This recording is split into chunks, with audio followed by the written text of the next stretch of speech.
This happened last year around December. I was a sophomore and both my parents worked until 11 p.m. So by the time they came home, I was either asleep or playing on my phone.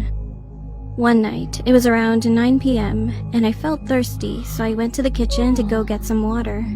When I glanced over and looked through the window of my door, there was a shadow of a person. I was very paranoid about these types of things, especially since I was home alone. I mean, it was really weird. Like, there was someone just standing in front of my doorstep, and they didn't even knock or ring the doorbell. So I went to the front door slowly and looked out the peephole to see who was standing there. And what I saw was heart-stopping. It was a man in his late 30s or early 40s. He had blood all over his shirt and face, and the worst part was that there were two more men behind him. They looked younger than him. I thought that I was probably going to get robbed or even killed. As I was slowly backing away, I heard one of them whispering, "One of you go and see if the back door is open." I immediately rushed to the back door before the other man could, but fortunately, the door was locked as usual.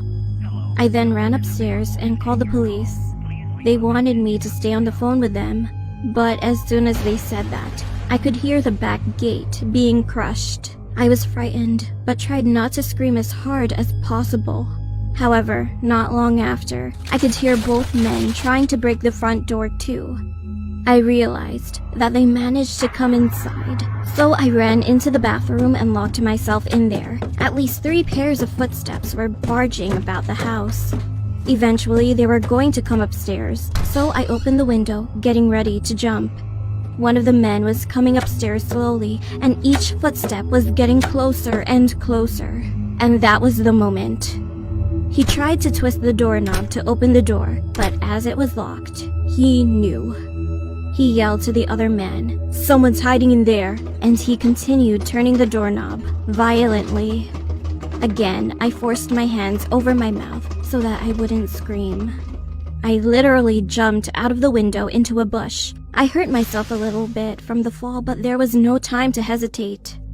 I stood up and turned to my left, and what I saw was the most terrifying thing I ever saw in my life. 2 other men were sitting at the back of my house, like as if they knew the window was there. They were waiting for me to jump. I was frustrated when they both stared right into my eyes. However, I immediately ran towards the street as fast as I could, and those 2 men started chasing after me. I thought I was going to die, but just then, I could hear the police sirens nearby, and as I turned around, I saw both men running in the opposite direction. One of the cops found me, and the other cops ran straight ahead and chased after them. I told them that there were more in the house. Finally, those 2 men were arrested, while 3 more cops rushed into my house. A few moments later, all the men were captured and handcuffed. I was so shocked and couldn't believe my eyes when they all were taken outside by the cops. It was not just 3 men who broke into our house. There were 7 in total, and they were all waiting for me to come out. While some of the cops were soothing me, the other cop called my parents, telling them what happened, and they immediately came back home. Shortly after, it turned out that those 7 men found out that I was the only one inside the house, so they planned to break in. Since then, I never stayed home alone, and I would always sleep at my grandma's house whenever I had to stay alone. But still, I always fear the fact that another incident may occur someday.